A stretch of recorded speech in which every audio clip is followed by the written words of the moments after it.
ngenda kuira ku ibada esembayo mu mwezi gwa Ramadhan ndidi baseka baidagi somesi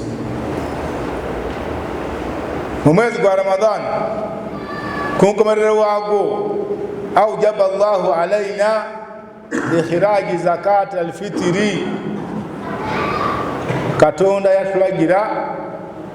okubanga tutola zakat al-fitri nolwekyo omuntu kad aflaha man tazakka wa dhakara isma rabbih fasalla omuntu ajja okuva mu Ramadhan muno nga yesiimye era nga afuniyemu n'oyo tazakka bebe eri kuwaako atola ki zakat al-fitri olumala okuyitola bwepa wa dhakara isma rabbih yatandika Allahu akbar Allahu akbar Allahu akbar la ilaha illa Allah Allahu akbar Allahu akbar walillahi alhamd eyo dhikri yali khas bi'id al-fitr bil-eid yatukola ku idi no wayongera ku adhkari edindi kati badimalo ku zakat tubitizo okogera ku Allah ekisema yo ki faswalla yamala ya salaki ni wasiba Ramadhan bulungi ngoyemerere na kudina 10 boyali ewako watola zakat al-fitri bomala okula zakat al-fitri watendereza Allah bomala okutendereza wasala eyo ni jebeta tawdi Ramadhan kutewe tusibulo mwezi gwaki gwa Ramadhan ndiba kubiriza mutole zakat al-fitri mutole zakat al-fitri olwebigendererwa bitya bibiri abamanye batukoba ebyazake ekigenderero ekisooka tuhuratan lisaim min arrafathi wallahaw okukuuta okutukuza okulongoosa kyoyenda kyoba okozese ekisiibo ky'omusiraamu ekyo ekitawona kuba mu nsobi kuli bana Adamu bajja mawezi okwegendeza ko watinze mu Ramadhan meze ntavuma muntu ndetija kya muntu nibona oli munumba nga wegalize oti oli kwegala kuniza abantu mu Ramadhan ni munumba yosobola okolera mu nsobi oba eri mukyala wo oba eri baana bo nolwekyo ensobi tidegalika kati tuhuratan lisaim zakatul fitri mulimo gwayo nekyangwe eiko eryaja ku Ramadhan toja kuleta bafu ningene abane netya onaze Ramadhan ate baginaza kigendere kisooka kutukuza kisiyo kya musibi ekigendere ekyokubiri tuhmatan lil masakin wa ighna'ihim 'anil mas'ala yawm al-'eid ekigendere kya zakat ekyokubiri kulisa bavu nakuba oni akola ki kusabiriza kuna kuwaidi bana maskini abaida ku misikiti buli jumaa oba buli swala tikinuma muntu kuida lwaidi tuna kulwaisa ngaide kuomba bana msaidie ku munambe ku n'ekikumi munambe ku nza kilo ya nyama tulikwenda ku oluna ku lwaidi olwo enumba y'omwavu n'ekikomera ky'omugaiga ng'ekyemisa na kifaanana Allah kiyayenda muzaka yatukoba bulungi Nabi sallallahu alaihi wasallam bayatuma Ma'ad ila al-Yaman ajasumesa abantu bayatuka ku nsonga ya zaka ni sadaka yamukoba tuhadhu min agniyaihim faturaddu ala fuqaraihim ezira sadaka eri kujawa Allah hakulemeze wokunsi sente diveno wanso mwi wo musolo deyengera daja paka waigulu kaili baizako percentage tiwe kiri ewa Allah zana kituka yali ye yanalo utakwa minkum yakuwanika kuba takwa yo jakwenda ko eza percentage jako badi bana musolo iza imeka kale buli musigidi gumpeze ku 20% diva muife dira muife kiba kyabula beino enumba y'omwavu okubanga ezira mu kyakulya kunna ku lwayidi nga abaana bano bali kuvuma mu kikomera n'ebifi by'enkoko ne ice cream ne sweet ate obwana obuto mbwidi bwa fujo kasamba kalina ako teke kamala kamukwaniza bakuba okuba abaavu kale akali kuidoko mpaka nkoko olusi mwavaamu n'okulirawo oli bona bwoli ufuna emisango egyo la obusiraamu tibwakyendera gula enkoko ne abudu agula enkoko mukasiisirake kale tumatana masakini wa ighna'ihim anil mas'al yawm al-eid batajja kusabiriza bajje wa imam bewandise nti imam mune wange ti birungi mbayisaba mutere guida funira yoku novo na zakatul fitri yes ekirizi wo gitola ngoto direct wa omwavu tida kwanta ikizi bakubanza bwino alobereza bwino alobera kujja direct wa mwavu nokola ki nomuwa eretuka ayo tukawandi jowa ile imam eba nkulwino lwensonga nti abaavu batukira wano kati singa tukawandi tulemwaja agabire gwaidi ebizibu ebibaawo biri bya mirundi ebiri ekisooka muyinza okutwala ew'omwavu mwena abantu 10 ate seba abaavu bobonaabo mutima bonangaku nze nabuuza olenti bakuwa bunusu bwereere ate bwa 10 mujaa ku musigiti awo basonda bwa 10 womu akapapula ako tayinza akasonda tayinza asonda ka 15 akakata ene yasonda w'ekikumi kopa ewa amusaasira kakati ezajja kuba ati muna hajjalo nagiye kuwano nze mutyera alhamdulillah bampaire okate sente abeze alhamdulillah sente oyo aliyo ajja kwongerayo bwongere mu sitoowa ekyo kati watyanga nze ntwale yoyo nole yatwale yawo oyo nole yatwale yawo oyo batulooza ati naatafunyeko buli muni gwayenda omwavu owundi aligale ajja aviiramu awo kati awo bwekanya twagireeta wa imaamu kubanga eri abantu be ekindi eri abantu fe tulingirira nga tubona tubeesobola tewe kirino wambona omubiri wakoda oyo moyo eri abantu abeerwanaku ogula esaati n'amakanzu nga ye jagula engembera tini yo gyoli kumulaku nga tini yo yaba yabatana levi sebo nga account eidwire aye ngomwagana kanzu yege ni aje wali kwa AL-MIMBAR yakwale Saidi ndiko ya mtu alimusangu aye ngoyo na ina container musangu dali kiri alinga lina manu badawa pangisa tasika ya mtu alimusangu katewo ombo na mweyo ko boti olugo mbampo aye mamu ya abantu baba abaidi kwate musado kanzu ni yaye ebizibu ya binkobe ide akuma ebyamu by'abantu yabala nolwekyo okutwala wa imaamu nekisinga obulungi aye tukobye nti bwegitoola tetuuka advantage erindala mukuwaayo iwe mwene zakat fitri masala ekirungi ekirimu kiri kya mulundi ogwo nti eriyo omuntu nga wuwo aye nga takakata kuliisa kyokka nga bwona otwaliza kewa imaamu ayinza obutamuwa mathala muganda wo kubanga bwe tubatoola saddaaka kino ndi kibakobera tusookerenga ku okumpi sookera ku muganda wo tekikola makulu nga muganda wo azakyali kulya nogema mu nsawo n'otwala wamwavu wundi ng'ono azira tusookera ku bano kati yo ni advantage esinga obunene mu kwegabira nti oyinza ogitwala eno imaamu bambi bamubitiriraku yagaba muganda we yalaba akola ki yalaba afuna ate ng'oluusi kewetwere kubena kubaire nako kati wasigala nga oli bulungi muganda we alijja kwegemerera bana bo baliire eti baliire mu mbeera eyo oba muganda we zakatul fitri naam mbagano zakat fitri eyo etolebwali muganda wange akaseera kano ketulimu kakujeteekera aye tekakujiwaayo oli waidembe saala n'ogula omutyere gwo wakuba oti guno gwa zakatul fitri oba kasente koti kano ka zakatul fitri tobigwaku bugwe kuba tojja kusobola so okujeteekerateekera oikirizibwa saawe aye okugifulumya be tikaseera kayo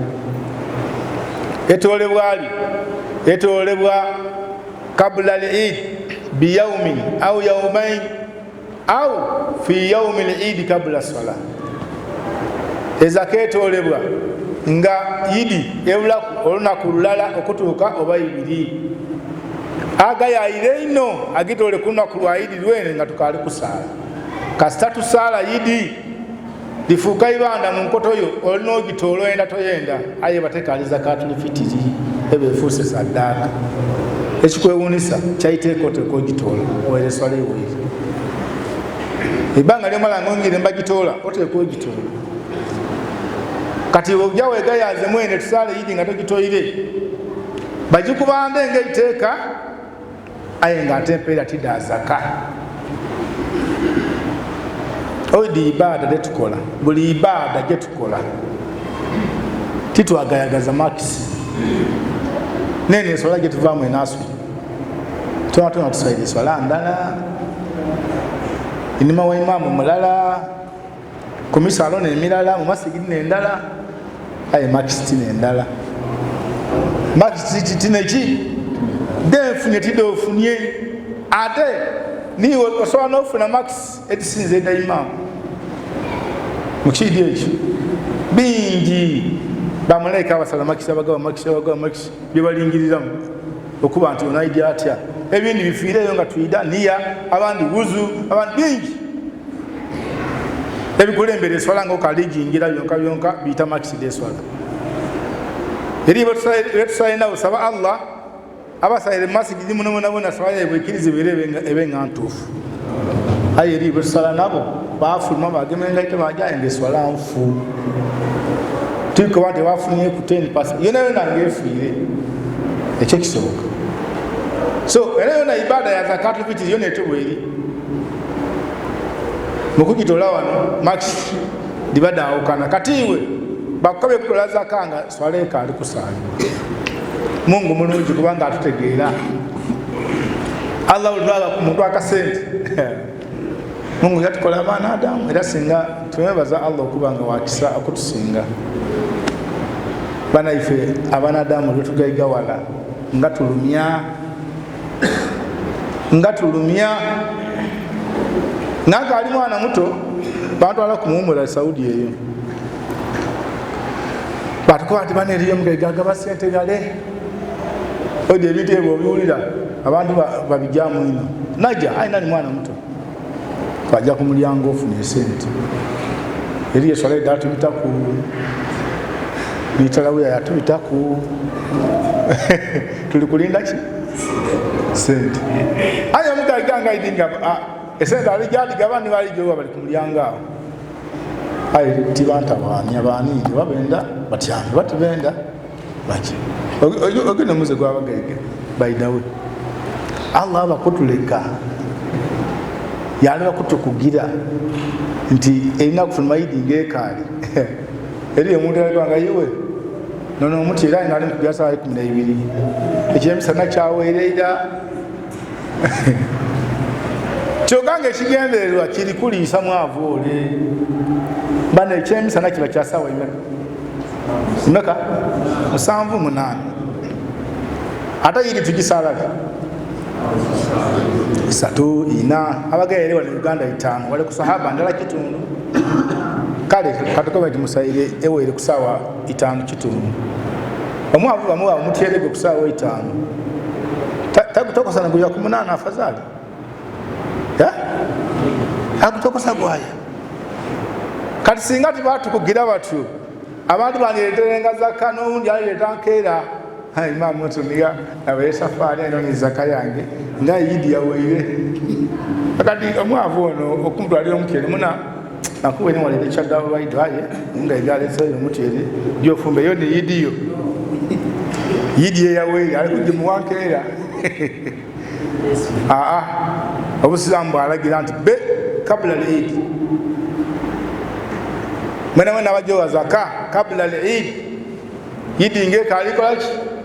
kasa imamu akwati istawu netwingira tufada Idi sawa ya zakat fitri yebewire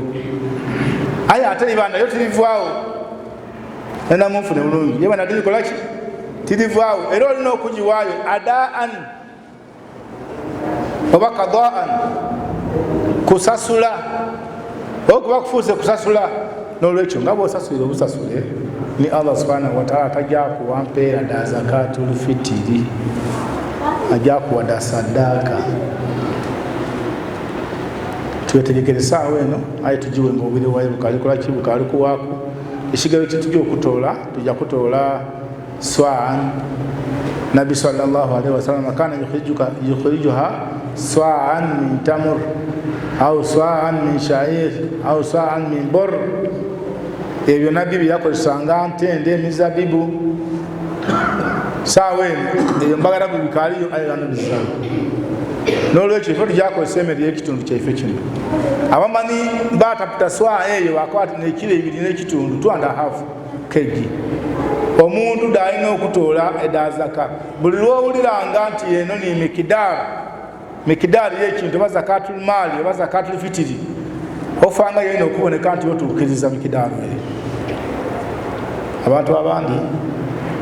kebe zakatul maali kebe zakatul fitiri agema wano yatwa imam salamu alaikum eyo zakatul maali merere bakoso embeera tetulibamba imaamu n'abaavu baffe twenda okubayamba tojja kuloba walinga moti na mitwalo 10-15 kwali zakatul maali imaamu pandiika 10 aye Allah yalalika 2.5% kyoboto zakatul fitri dibakire 2 n'ekitundu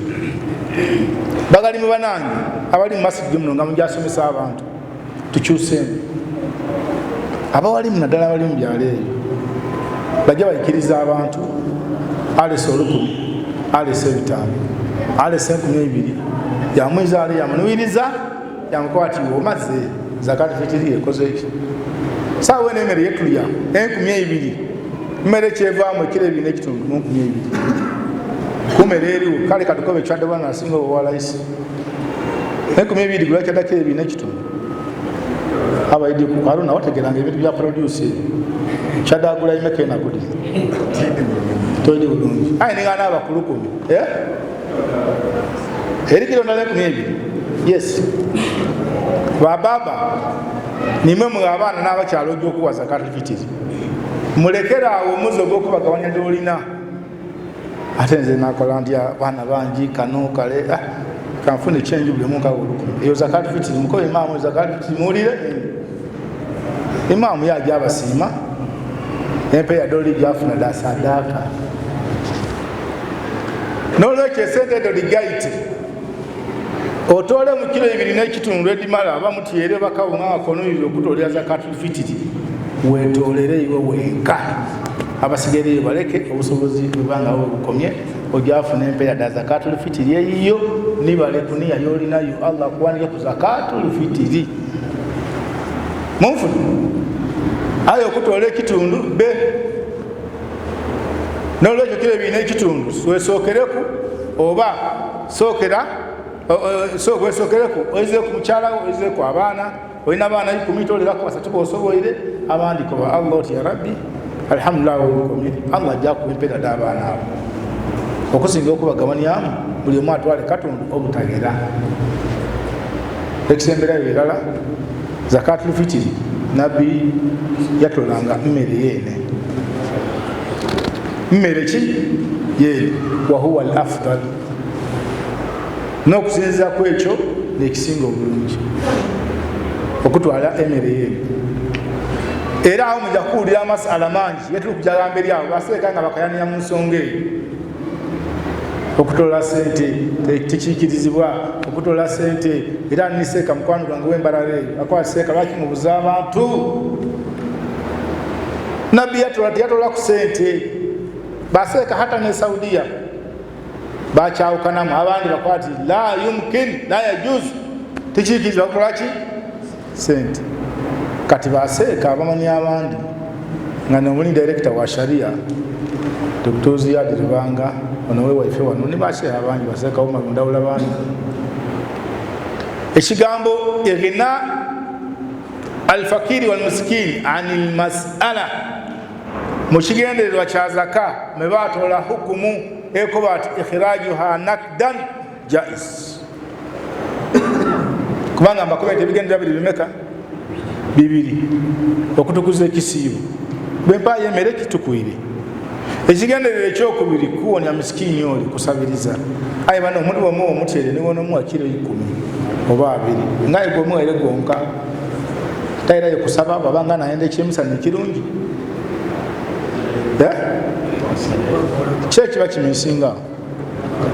azira kanyamanga bwogolwe ayenda kukanyama nolwensonga eyo binala dhalika wallahu alam sawa Allah ayikirize baseeka fatwa de batoola nti okusinza ku kigendererwa ekyo ni community ya Uganda kati bano gye tulimu nti abeetaavu eri imamu wesanga nga mwetaavu ino eri esente okusinga omutyere kubanga mukoosi eno y'okusiiba ekisibo kya Ramadhan eriyo abaava abekuusa kubagayiga ng'oluusi yamwayikira 2 omutyere yandikekereza yaleka yitaano ali kusukubula kuiva